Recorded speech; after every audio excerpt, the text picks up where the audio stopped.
No dia 12 de outubro de 2025, eu acordei. Me lembro de ser uma manhã fria. Olhei para o relógio que marcava 7 horas e 50 minutos. Apressado, me levantei e corri para o banheiro. Tomei o meu banho, me vesti e apanhei a minha máscara. Caminhei até a estante onde estava minha maleta juntamente com os meus livros de física e química. É incrível como o tempo se relaciona com a emoção. Minhas férias passaram tão rápido que pareciam ter começado há minutos atrás. E ali estava eu, sentado no aeroporto, aguardando a minha volta para mais uma jornada de trabalho, a qual seria, com certeza, uma eternidade. Eu detestei ter sobrevivido ao vírus. A minha vida perdeu o sentido quando eu perdi a minha família. Mas, ao mesmo tempo, penso que há algum propósito escondido. Eu só preciso descobrir qual é. Por detrás da máscara, todos escondem uma história. Mal eu sabia que a minha estava apenas começando. Descendo do avião, chamei um táxi, o qual me levou até o laboratório da usina onde eu trabalhava. Foi bom rever meus colegas, mas minha tristeza era capaz de ofuscar até as cores do meu dia. No meu escritório haviam 2 mesas, a minha e a do Will, um doutor em física. Juntos, coordenamos uma equipe de engenheiros responsáveis pela usina nuclear. Minha interação com a equipe era discreta, pois, ao contrário de Will, eu sempre fui muito tímido. Observo tudo e todos à minha volta, mas detesto quando preciso falar com alguém. É como dizem, as pessoas caladas possuem as mentes mais barulhentas. As únicas situações que poderiam quebrar a minha timidez envolviam o risco de morte. Eu já havia perdido muitas pessoas na vida e não estava disposto a perder mais ninguém. Pouco tempo depois, uma papelada repleta de cálculos caiu sobre a minha mesa. Ali estavam todos os progressos feitos desde a minha saída. Faltavam apenas 3 dias para o primeiro teste e minha análise deveria ser impecável. A vida de milhares de pessoas poderiam se desfazer como pó em um estalar de dedos. Bastava eu cometer um erro. Passei aquela noite acordado, lendo e relendo os relatórios. Meu organismo não suportava mais café. Eu refiz todos os cálculos, conferi todas as equações, cataloguei todos os reagentes e testei cada código proposto pelo nosso programador. Chegou um ponto em que dormi em meio àquele monte de folhas, mas acordei a tempo de reportar um erro. Me reuni com o Dr. Will e mostrei que a alta temperatura produzida pelo núcleo radioativo não poderia ser contido devido ao tamanho da válvula. Isso poderia sobrecarregar todo o sistema, causando uma explosão catastrófica e expondo todo o material radioativo por um raio de no mínimo 20 quilômetros. Tudo que ele fez foi rir da minha cara. Afirmou que o equipamento fabricado possuía uma escala de apenas 1 milímetro inferior ao projetado no papel. Eu imediatamente levei minha observação ao dono de todo o projeto, o qual teve a mesma reação. Tentei passar todas as orientações diretamente aos engenheiros e até me ofereci para pagar todas as despesas do reparo. Tentei passar as orientações diretamente aos engenheiros e até me ofereci para pagar todas as despesas do reparo, mas ninguém me ouviu. Gastei cada segundo do meu tempo restante até o dia do teste, tentando convencê-los de que o projeto era inviável e as consequências poderiam ser terríveis. Não foi o suficiente. Tive que tomar outra postura. Tendo em vista que nem meu parceiro, nem a equipe, nem o próprio dono do projeto da usina me ouviram, resolvi avisar os prefeitos de cidades mais próximas sobre o perigo. A usina ficava no deserto, à esquerda do Oceano Pacífico. Dirigi pela direita até encontrar o sinal de telefone. Eu possuía influência por estar envolvido neste projeto, mas não tinha uma permissão homologada para apresentar aos prefeitos. Logo, nenhum deles deu a devida importância ao meu relato. Eu estava de mãos atadas e apelei ao meu último recurso, a internet. Fiz um post em todas as minhas redes sociais alertando e citando as civilizações mais próximas. Faltava apenas 2 horas para o teste e eu precisava de pelo menos 3 horas para sair da zona de risco. Então resolvi criar uma proteção para mim. Fui até o banco, tirei todo o meu dinheiro da conta e comprei a primeira casa que vi à beira da cidade, incluindo os móveis que nela havia. Era uma casa pequena, mas possuía tudo o que eu precisava. Comprei mantimentos suficientes para 1 mês. Corri até uma indústria de equipamentos médicos que ficava a 7 quilômetros dali e gastei cerca de 20 milhões de dólares em coletes de chumbo. Aproveitei e comprei um soro fisiológico e alguns curativos básicos caso eu precisasse. Na volta, negociei alguns equipamentos básicos de sobrevivência, corda, faca, isqueiro e manta térmica. Depois de fazer minhas compras, eu tinha apenas R$50, mas tinha certeza que valeria a pena. Tendo ainda 30 minutos restantes, fiz um segundo post me oferecendo para abrigar quem não tinha condições de fugir. Mas ninguém apareceu. Cobri toda a minha casa com os coletes de chumbo, dando prioridade ao lado voltado para a possível explosão. Higienizei todos os meus mantimentos e os empilhei nas prateleiras da casa. Enchi um balde com água, sabão em pó e álcool. Peguei também uma cadeira e me sentei do lado de fora da casa para lavar a máscara. 2 minutos depois, meu relógio despertou. Passei a minha vida estudando para errar o menos possível, mas, pela primeira vez, desejei estar errado. Orei para que o engano tivesse sido meu e mentalizei o teste dando certo, sem oferecer riscos àquelas pessoas inocentes das cidades. Infelizmente, ali estava eu, às 4 horas da tarde de uma quinta-feira, lavando minha máscara enquanto assistia uma nuvem escura e radioativa subindo a uns 30 quilômetros de distância. Ela subia muito rápido, o barulho era ensurdecedor. Era possível ver pedras de concreto se espalhando a muitos metros de altura. Eu respirei fundo e entrei na casa com lágrimas de raiva e tristeza escorrendo pelo rosto. Quem dera se esse fosse o fim. Fiquei na minha casa durante uma semana, imerso em uma rotina monótona. Dormia 8 horas por noite, me alimentava, fazia alguns exercícios e acompanhava os noticiários na internet. Além de deixar registrado meu dia a dia em uma das minhas redes sociais, eu escrevia e gravava. Mas passei a maior parte do meu tempo costurando um traje de chumbo com os coletes que haviam sobrado. Uma hora ou outra eu teria que sair dali. Dentro de 2 dias, meu celular começou a lotar de notificações, onde as pessoas me enviaram uma notícia divulgada em vários jornais. Se tratava de um idoso chamado Ryan. Ele estava internado em estado grave por conta do vírus. Os médicos deram apenas 3 meses de vida. Havia fotos dele sendo levado para a usina nuclear minutos antes do teste. Ele acompanhou as minhas divulgações e decidiu se despedir da sua família e morrer assistindo a explosão de perto. Seu último discurso apresentava grande felicidade em escolher uma morte radical ao invés de apodrecer no hospital. Ninguém deu credibilidade àquela atitude até que a explosão aconteceu. Todos na zona de risco morreram, o único a se proteger foi eu e, assim como o restante do mundo, acreditei que Ryan estava morto. Mas não demorou muito para a verdade vir à tona. 1 mês se passou, meus mantimentos estavam chegando ao fim. Eu já havia terminado meu traje de chumbo há 1 semana atrás e comecei a planejar a minha saída daquela casa. Seria necessário dirigir por mais 5 horas até o supermercado mais próximo fora da zona contaminada. Então peguei meus mantimentos e fui. Fiquei com medo de haver pessoas dispostas a me roubar pelo caminho, já que toda a cidade estava contaminada. Por isso, resolvi levar o meu kit sobrevivência. Não era minha intenção usá-los de verdade, apenas causar um susto suficiente para afastar possíveis ladrões. Às 7 horas da manhã, eu já estava na estrada. Atravessei a cidade com o coração apertado. Era um cenário apocalíptico, casas abandonadas, ruas vazias, corpos no chão. Tudo parecia estar preto e branco. Havia lixo nas calçadas e objetos deixados em meio à correria. Era claramente um lugar deixado às pressas. Ao passar pela avenida principal, notei algo diferente. Era um carro rasgado ao meio. Não parecia ser nenhum acidente comum.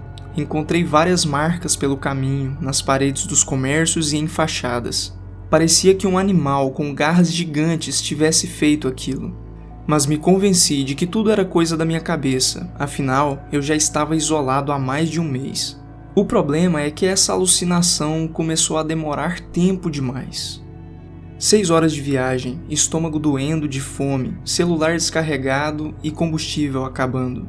Foi assim que cheguei à cidade na qual eu havia planejado fazer compras e abastecer o meu carro. Meu dinheiro estava acabando, minha dívida seria enorme em boa parte das compras. Mas, infelizmente, esse não era o meu maior problema. pois aquela cidade estava pior do que a de dentro da zona de contaminação. Havia muitas marcas tão selvagens quanto as anteriores. Carros abandonados, corpos no chão, comércios arrombados, destruídos, pedaços de corpos humanos por todas as partes, e nada daquilo fazia sentido para mim. Eu já estava me considerando um pouco louco, pois não acreditava no que estava diante dos meus olhos. Até que encontrei uma pessoa gravemente ferida e dirigi em direção a ela para socorrê-la e buscar informações sobre o que havia acontecido. Quando a distância entre nós era de apenas 3 metros, abaixei o vidro, ainda vestido com o traje, e perguntei o que aconteceu e se ela estava contaminada. A resposta veio com um ar de extremo cansaço, esclarecendo que não havia contaminação alguma pela cidade, e que a sua última lembrança era de uma criatura atacando ela com garras enquanto fazia um som muito incomum. Parecia estar atrás de comida, porém, nem acabar com todas as lojas de alimentos do local o satisfez. Eu fiquei muito assustado com o que tinha acabado de ouvir, então cedi a alguns curativos e dei uma carona até sua casa, onde ela poderia repousar. Após dirigir mais 2 quilômetros, meu combustível acabou e eu não tinha a menor ideia do que fazer naquele momento. Após refletir por mais de meia hora dentro do meu carro, planejei como seria o restante do meu dia. Eu precisava de comida e algum meio de comunicação. Ao que tudo indicava, a tal criatura não era irracional, pois ela destruiu pontos estratégicos daquela cidade, como torres de telefone e as principais redes elétricas, além de não deixar quase nenhum cidadão vivo. Em meio às reflexões, resolvi acreditar na existência dessa criatura. Afinal, algo assim era mais aceitável do que a própria ignorância humana. Já que eu havia presenciado esses 2 absurdos, não foi tão difícil aceitar a realidade. Porém, mesmo tendo visto os rastros de destruição, era quase impossível ver sentido naquela situação. Se a criatura era realmente racional, por que ela faria aquilo com a cidade e com a população? Já estava anoitecendo, eu precisava agir. Então corri até uma mercearia que tinha no final da rua, entrei em meio aos cacos de vidro e peguei alguns alimentos em meio às prateleiras quebradas. Voltei para o meu carro, tranquei todas as portas e dormi depois de me alimentar. Eu demorei muito a dormir naquela noite. O sono fugiu completamente de mim, até que escutei um grunhido muito alto. Fiquei confuso se era coisa da minha imaginação ou se realmente tinha acontecido. Mas, assim que amanheceu, eu me preparei para fugir dali. Rasguei as costuras do meu traje e vesti apenas 2 coletes e uma blusa de frio por cima. Peguei meu canivete e encaixei no cinto que, a propósito, era um pedaço de corda que amarrei na minha cintura. Em uma sacola, coloquei alguns curativos e algumas barras de cereais.